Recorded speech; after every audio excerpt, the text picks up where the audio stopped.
बिस्मिल्लाहिर्रहमानिर्रहीम। आज के इस लेक्चर में हम कवर कर रहे हैं क्लास फर्स्ट ईयर के चैप्टर नंबर 3 से एक इम्पॉर्टेंट टॉपिक की, जो कि बहुत ही कह लें ड्राई सा टॉपिक है, जिसको समझना ज़रूरी है क्योंकि इसमें से शॉर्ट क्वेश्चन लाजमी तौर पे आता है और एमसीक्यू भी आ सकती है। टॉपिक का जो टाइटल है हमारे पास, दैट इज एक्सपेंडेड और ऑक्टेट इन पॉलीएटॉमिक आयंस।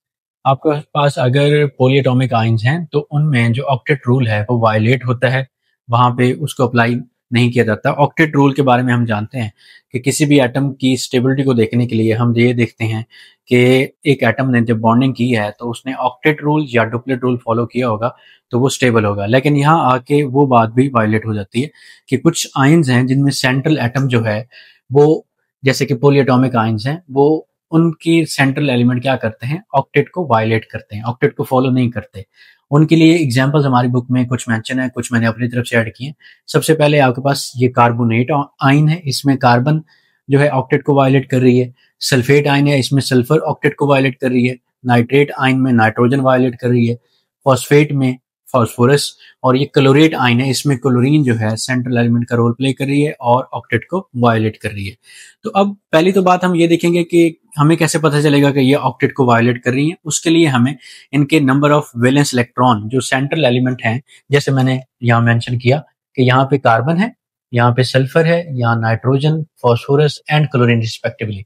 ये हैं हमारे सेंट्रल एलिमेंट। सेंट्रल एलिमेंट वो होता है जिसके साथ बाकी सारे पेरिफेरल एटम या साइड एटम अटैच होते हैं।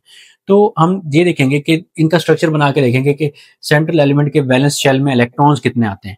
तो वो अगर 8 से एक्सीड कर रहे हुए, ज्यादा हुए, तो फिर इसका मतलब जो है सेंट्रल एलिमेंट ऑक्टेट को वायलेट कर रहा है। एक तो हमने ये काउंट करना है कि कितने इलेक्ट्रॉन से जो सेंट्रल एलिमेंट है वो ऑक्टेट को वायलेट कर रहा है। फिर उसके बाद हम रीजन देखेंगे कि एक सेंट्रल एटम ऐसा करता ही क्यों है, और फिर उसके बाद हम देखेंगे कि अगर वो ऐसा करता है तो उससे उसे उसे फायदा क्या होता है। तो हमने बेसिकली यहाँ पे number of valence electron find करने का एक फार्मूला सीखना है, और उसके बाद हम देखेंगे कि ऐसा एलिमेंट करते क्यों है। तो सबसे पहले चलते हैं जी। पहले तो ये एक वर्ड है पॉलीएटॉमिक आयन, जिसके बारे में जान लें कि आयन ऐसी स्पीशी होती है जिसके ऊपर कोई ना कोई चार्ज हो। जैसे आपके पास पॉजिटिव चार्ज हो सकता है, नेगेटिव, सो केटाइन हो सकता है, एनाइन हो सकता है। पोली का मतलब होता है मैनी, एटॉमिक का मतलब एटम। तो मतलब एक ऐसा आपके पास मॉलिक्यूल जिसमें काफी सारे एटम हो, एक ऐसा आयन जिसमें काफी सारे एटम हो, उसे आप पॉलीएटॉमिक आयन का नाम देंगे। जैसे ये सारे एग्जांपल आपके पास मेंशन है। बुक के अंदर 2 एग्जांपल्स को डिटेल में डिस्कस किया गया है, तो हम खुद को वहां तक रिस्ट्रिक्ट करेंगे। एक है सल्फेट आयन की।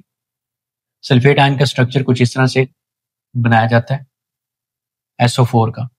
2 ऑक्सीजन का आप डबल बॉन्ड बनवा दें और 2 ऑक्सीजन का सिंगल बॉन्ड बना दें। अब आप चाहें तो इसके ऊपर डायरेक्ट नेगेटिव चार्ज लगा दें, आप चाहें तो इन सब के लोन पेयर मेंशन कर दें। तो लोन पेयर अगर मैं मेंशन करता हूं तो थोड़ा सा वो कॉम्प्लेक्स हो जाता है, लेकिन आप मेंशन करें। ऑक्सीजन जब भी 2 बॉन्ड बनाती है उसके पास 2 लोन पेयर बाकी होते हैं। लोन पेयर फाइंड करने के लिए भी हम एक इंशाल्लाह वीडियो बनाएंगे कि किसी एलिमेंट में आप लोन पेयर फाइंड कैसे कर सकते हो। और यहाँ पे क्योंकि इसने 1 बॉन्ड बनाया हुआ है तो अब 2 की बजाय इसके ऊपर 3 लोन पेयर्स होंगे, या फिर आप इसको एक नेगेटिव चार्ज भी बना सकते हो ऊपर। यानी कि एक लोन पेयर की जगह आप नेगेटिव चार्ज बना दो और बाकी जो 2 लोन पेयर उनको मेंशन कर दें। खैर, ये आपके पास सल्फेट आयन का स्ट्रक्चर हो गया। आप इसको इस लोन पेयर के बगैर भी बना सकते हो, जैसा कि बुक में बताया गया होगा। यहाँ ब्रैकेट्स लगाएं और इसके ऊपर 2 नेगेटिव का चार्ज लगा दें। ये सल्फेट आयन का स्ट्रक्चर है।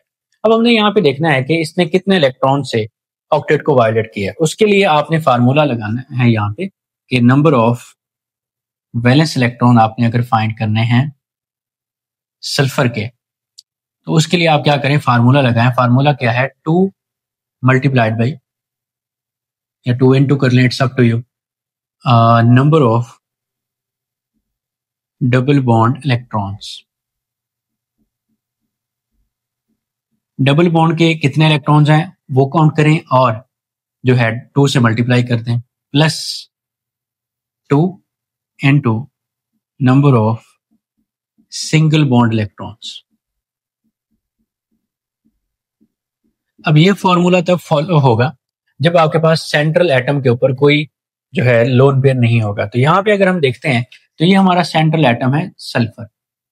अब यहाँ पे बच्चे कंफ्यूज हो जाते हैं। आपने वो वाले इलेक्ट्रॉन काउंट करने हैं जो सल्फर के वैलेंस शेल में, बाकियों को कुछ नहीं करना। ऑक्सीजन के इलेक्ट्रॉन्स को यहाँ पे काउंट नहीं करना। तो फार्मूला अप्लाई करते हुए 2 हमने फार्मूले का वैसे ही लिख दिया, number of double bond electron, यानी कि डबल बॉन्ड के इलेक्ट्रॉन कितने हैं सल्फर के। डबल बॉन्ड एक ये है और एक ये है। अब डबल बॉन्ड में टोटल 4 इलेक्ट्रॉन्स होते हैं, 2 इलेक्ट्रॉन ऑक्सीजन के हैं और 2 इलेक्ट्रॉन यहाँ पे सल्फर के हैं। तो 2 इलेक्ट्रॉन सल्फर के ये वाले और 2 इलेक्ट्रॉन जो इस डबल बॉन्ड में इसके मौजूद हैं। तो टोटल इलेक्ट्रॉन डबल बॉन्ड में इसके हो गए 4। आपने डबल बॉन्ड नहीं काउंट करने, आपने डबल बॉन्ड के इलेक्ट्रॉन्स को काउंट करना है, और इलेक्ट्रॉन्स भी सिर्फ सल्फर के, ऑक्सीजन के नहीं। साथ में नेक्स्ट पार्ट फार्मूले का 2 into number of single bond electrons, बिल्कुल सिमिलर है यहाँ पे भी। सिंगल बॉन्ड देखें, एक ये है एक ये है, लेकिन इसमें सल्फर के जो इलेक्ट्रॉन है वो यहाँ पे एक इस बॉन्ड में है और एक इस बॉन्ड में। तो टोटल 2 इलेक्ट्रॉन्स हो गए सल्फर के सिंगल बॉन्ड में। इसको करें सॉल्व, ये 8 आ गया और वो आ गया 4। आंसर आ गया हमारे पास 12। अगर मैं 12 में से ऑक्टेट वाले 8 इलेक्ट्रॉन को निकालता हूं तो मेरे पास 4 आंसर आता है। इसका मतलब यहाँ पे जो सेंट्रल एलिमेंट हमारा सल्फर है वो 4 इलेक्ट्रॉन्स ज्यादा रख रहा है बनिस्बत किसके, ऑक्टेट के। तो हम कहेंगे कि सल्फर ने यहाँ पे जो है 4 इलेक्ट्रॉन्स मजीद गेन करके ऑक्टेट को वायलेट किया है या अपना ऑक्टेट एक्सपेंड कर लिया। अब सल्फर ऐसा काम क्यों कर रहा है? ऑब्वियसली कोई ना कोई रीजन होगी। तो सल्फर का अगर हम एटॉमिक नंबर देखते हैं जो कि है 16, इसकी लिखते हैं electronic configuration 1s2, 2s2, 2p6, 3s2, उसके बाद आपके पास आ जाएगा 3p, और 6 4 10 और 2 12 इलेक्ट्रॉन हो गए, और p के अंदर आ जाएंगे 4 इलेक्ट्रॉन्स। ये है सल्फर की इलेक्ट्रॉनिक कन्फिग्रेशन। अब यहाँ पे इस केस में देखते हैं तो सल्फर के पास आउटर मोस्ट जो कि इसका बन रहा है, ये आपका हो गया के शेल। अगर इस लिहाज से देखें तो जल्दी समझ आ जाएगी। ये हो गया एल शेल, ये दोनों तो हैं फिल, ये बॉन्डिंग में हिस्सा नहीं लेंगे।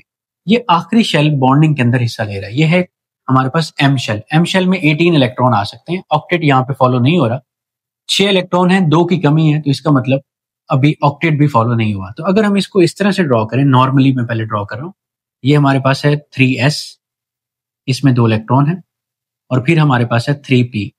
इसके मैं डिजेनरेटिव ऑर्बिटल्स जो है ना यहाँ पे मेंशन कर रहा हूँ, जो कि 3 होते हैं।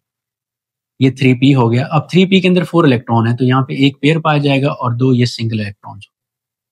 यहां तक अगर हम देखते हैं तो सल्फर के पास, सिर्फ मैं आखिरी शेल को डिस्कस कर रहा हूँ, बाकी क्योंकि कंप्लीट है तो वो बॉन्डिंग में हिस्सा ही नहीं लेते, तो हम सिर्फ एम शेल की बात कर रहे हैं कि एम शेल के अंदर कितने सब शेल आते हैं, और उसी वजह से ये ऑक्टेट को वॉयलेट करता है।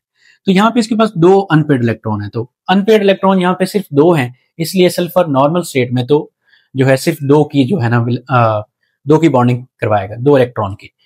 लेकिन क्या होता है कि 3p के बाद सल्फर के पास एक ऑर्बिटल जो थर्ड शेल के अंदर पाया जाता है, 3d इन्वॉल्व हो जाता है। अब 3d के अंदर 5d जनरेटिव ऑर्बिटल्स अवेलेबल होते हैं, 1 2 3 और 4 5, ठीक है जी। अब ये 3d है, इसके पास जगह बहुत ज्यादा अवेलेबल है, 5 डिजेनरेटिव ऑर्बिटल अवेलेबल है। तो सल्फर के पास जब 3d ऑर्बिटल इन्वॉल्व होता है तो ये अपना ऑक्टेट एक्सपैंड करता है। यहां से एक इलेक्ट्रॉन को जंप करवा के यहां से इधर भेज देता है। फिर ये जो पेयर्ड इलेक्ट्रॉन ये वाला है, ये भी इधर जंप करके आ जाता है। हुंड्स रूल के मुताबिक इलेक्ट्रॉन अकेला रहना पसंद करते हैं, अगर डिजेनरेटिव ऑर्बिटल्स अवेलेबल हो तो वो अकेले अकेले रहेंगे सेम स्पिन के साथ। तो अब जो नई इलेक्ट्रॉनिक कन्फिग्रेशन हमें कोई ऑब्टेन हुई, उसमें 3s में भी एक इलेक्ट्रॉन रह गया। फिर अगर हम 3p के अंदर देखते हैं, जो पहले पेयर्ड था, अब एक इलेक्ट्रॉन तो आगे चला गया, उसमें भी एक इलेक्ट्रॉन यहां बच गया, और ये 2 पहले ही अकेले थे, ये हो गया 3p। और अगर हम 3d की बात करते हैं जिसमें 5d जनरेटिव ऑर्बिटल्स अवेलेबल हैं, तो इसमें भी एक इलेक्ट्रॉन इधर से और एक इधर से यहां पे आ गए, एक ये और एक। अब अगर काउंट किए जाएं तो इसके पास अनपेयर्ड इलेक्ट्रॉन्स कितने हैं जी? ये 1 हो गया, 2 3 4 5 और 6। तो सल्फर के पास अब टोटल 6 अनपेयर्ड इलेक्ट्रॉन्स हैं। इसी वजह से जब 3d यहाँ पे इन्वॉल्व हुआ तो सल्फर ने 6 इलेक्ट्रॉन्स शेयर किए, अनपेयर्ड इलेक्ट्रॉन्स, ये 6 के 6 इलेक्ट्रॉन शेयर करेगा, और यहाँ पे ये एटलीस्ट 6 बॉन्ड बना सकता है। तो जब कभी किसी एलिमेंट का 3d ऑर्बिटल इन्वॉल्व हो जाता है तो वो क्या करता है, अपना ऑक्टेट एक्सपैंड कर देता है, अपने पेयर्ड इलेक्ट्रॉन को अनपेयर्ड करके मैक्सिमम अनपेयर्ड इलेक्ट्रॉन रखता है और मैक्सिमम नंबर ऑफ बॉन्ड्स बनाता है। इस तरह से क्या होता है, इस तरह से जो सल्फर है इसका एक कॉम्प्लेक्स कंपाउंड बनेगा जो कि ज्यादा स्टेबल होगा। जितने ज्यादा बॉन्ड्स बनेंगे उतना ज्यादा स्टेबिलिटी आएगी, क्योंकि बॉन्ड फॉर्मेशन से एनर्जी क्या होती है, रिलीज होती है, और किसी भी स्पीशीज से जितनी ज्यादा एनर्जी रिलीज होगी वो उतनी ज्यादा स्टेबल होगी। क्योंकि जहां ऑक्टेट रूल वायलेट हो जाता है वहां पे फिर स्टेबिलिटी को देखने के लिए हम एनर्जी के रूल को देखते हैं कि एनर्जी अगर रिलीज होती है, एक स्पेसिफिक बॉन्ड एनर्जी होती है, वो रिलीज होती है तो आपके पास जो स्पीशी है, जो सिस्टम है, वो स्टेबल हो जाता है। अब ये वाला काम कहां कहां पे होगा? ये वाला काम आपके पास सेकेंड पीरियड में, यानी कि पीरियड नंबर 2 में डी ऑर्बिटल इन्वॉल्व नहीं होता, तो ये वाला काम यहां तो बिल्कुल नहीं होने वाला। ये तब स्टार्ट होता है जब हमारे पास ना पीरियड 3 स्टार्ट होता है। पीरियड 2 में ये बिल्कुल नहीं है, जितने भी कंपाउंड है वहां पे ऑक्टेट वायलेट नहीं होता, लेकिन पीरियड 3 में ये वायलेशन स्टार्ट हो जाती है, यहाँ पे ऑक्टेट आके एक्सपैंड होने लग जाता है। एक और एग्जांपल जो हमारे पास डिस्कस की गई है वो है ट्राई आयोडाइड आयन की, जिसे हम लोग I3 नेगेटिव से भी रिप्रेजेंट कर सकते हैं, ये वाला आयन। इसमें देखा गया है कि जो सेंट्रल हमारा आयोडीन है यहाँ पे, वो कितने इलेक्ट्रॉन से ऑक्टेट को वायलेट कर रहा है, तो ये हमने काउंट करना है। अब ख्याल रखना है आपने कि यहाँ पे जो ऊपर वाले एग्जांपल डिस्कस की, वहां पे फार्मूला और है। जब सेंट्रल एटम के ऊपर कोई लोन पेयर नहीं होगा तो फार्मूला और है नंबर ऑफ वैलेंस इलेक्ट्रॉन को काउंट करने का, लेकिन जब सेंट्रल एटम के ऊपर लोन पेयर आ जाएंगे तो फिर फार्मूला चेंज हो जाएगा। तो अब जब सेंट्रल एलिमेंट के ऊपर हमारे पास लोन पेयर आ चुके हैं, तो अब हमने क्या करना है, नंबर ऑफ वैलेंस इलेक्ट्रॉन को काउंट करने के लिए 2 into number of single bond electrons plus 2 into number of lone pairs on central atom. Central atom के ऊपर जितने लोन पेयर होंगे उनको हमें काउंट करना है। तो इसी के मुताबिक इसको अप्लाई करते हैं। ये फार्मूले वाला 2 आ गया। अब number of single bond electrons central iodine के, इसके कितने? ये मैं सर्कल इसलिए लगा देता हूँ कि ये बॉन्ड को दरमियान से कट कर देता है। बॉन्ड को दरमियान से कट करने का मतलब ये है कि जो इलेक्ट्रॉन है, ये आयोडीन इस आयोडीन का है, ये वाला इलेक्ट्रॉन भी इसका है, जबकि बॉन्ड में दूसरा जो इलेक्ट्रॉन है वो इस आयोडीन का है, उसके साथ इसका कोई ताल्लुक नहीं है। बॉन्ड तो उसने बनाया हुआ है लेकिन काउंटिंग में कोई ताल्लुक नहीं। तो अब देखें, सिंगल बॉन्ड आपके पास 2 हैं। अब सिंगल बॉन्ड में जो सेंट्रल आयोडीन के इलेक्ट्रॉन है, एक इधर है और एक इधर है, तो यहाँ पे लिखें 2। सिंगल बॉन्ड में जो सेंट्रल आयोडीन के इलेक्ट्रॉन है हमने वो लिख दिए, प्लस 2 अगेन ये फार्मूले वाला, और number of lone pairs on central atom वो आपके पास 3 है, तो ये कर दें 3 से मल्टीप्लाई। ये आपके पास आ गया 4 प्लस 3 2 6, आंसर आ गया 10। इसका मतलब आप सेंट्रल एटम के ऊपर वैलेंस शेल में कितने इलेक्ट्रॉन है? 10। तो अगर हम 10 में से 8 को माइनस करें जो कि ऑक्टेट है, तो ये सेंट्रल आयोडीन जो है ये वाला, ये 2 इलेक्ट्रॉन्स ज्यादा गेन करके क्या कर रहा है, ऑक्टेट को वायलेट कर रहा है, या फिर कहें कि इस सेंट्रल आयोडीन ने 2 इलेक्ट्रॉन्स से अपना ऑक्टेट क्या कर लिया है, एक्सपैंड कर लिया है। यहाँ तक हमने बुक के अकॉर्डिंग जितनी एग्जांपल डिस्कस की गई थी वो डिस्कस की। इसके अलावा हमने ब्रीफली डिस्कस किया कि कोई भी एटम जो है अपना ऑक्टेट कब एक्सपेंड करता है और उससे उसे क्या फायदा होता है। होप सो ये लेक्चर आप लोगों के लिए फायदेमंद रहा हो। अगर इसमें कोई क्वेरी हो, आप लोगों की कोई प्रॉब्लम हो, तो आप कमेंट सेक्शन में बता सकते हैं। नेक्स्ट टाइम इंशाल्लाह हम नेक्स्ट टॉपिक के साथ हाजिर होते हैं। टिल देन अल्लाह हाफिज़। Thank you.